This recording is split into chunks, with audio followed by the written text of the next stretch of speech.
A very happy Independence Day to all our viewers. Last night, Dipa Karmakar gave millions of smiles to our Indians. We'll talk about that with Sundeep. Yeah, I guess it was something that everybody was looking forward to. And let's not look at it from a positional, like coming forth and all that, which is absolutely fine. I think more the story of Deepa is actually the story of the Olympics. It's the story of India. It's the story of every athlete that somebody needs to push them. And this fourth place, I think, should come as an eye-opener for the federation. It should come as an eye-opener for a lot of athletes in this country that, if Deepa can reach there, if Deepa can compete with the best in the world, so can we. So the fourth place is not something like a disappointment.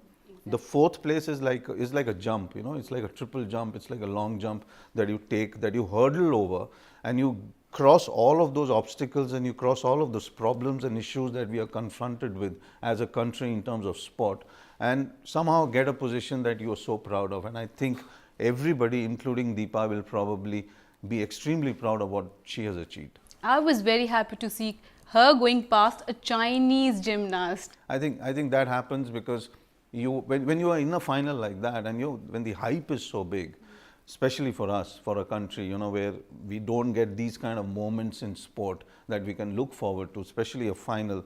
For a person like me who doesn't know too much of gymnastics, it was more like I'm watching something which is surreal, You're watching something which you probably haven't seen in a long time. You haven't seen ever, for that matter. And suddenly to see Deepa in that kind of a position, for me, it was amazing, and I just hope that somebody in this country, who has the power to change things, is watching it, so that by 2020, or probably by another couple of Olympics, we have a couple of more gymnasts reaching a final. That landing wasn't clean, and 0.15 points behind the bronze medal winner. That will hurt her for a very long time. I don't know. If the landing was clean, probably it was a third place, okay.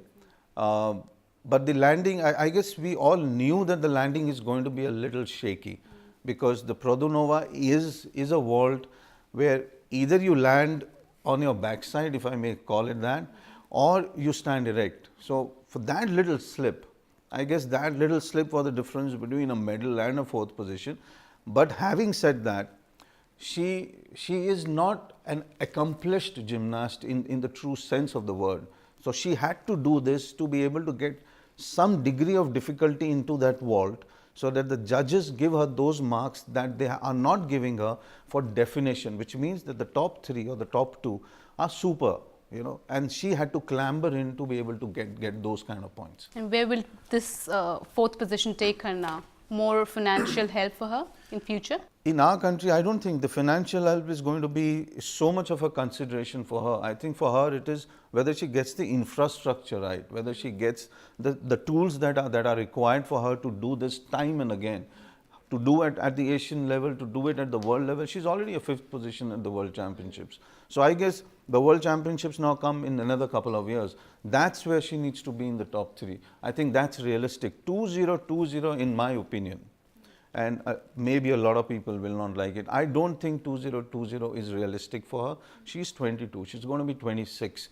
26 is not a great age for a gymnast, unless she shows resilience and something that we haven't seen in her, for her to be competing in Tokyo in another 4 years.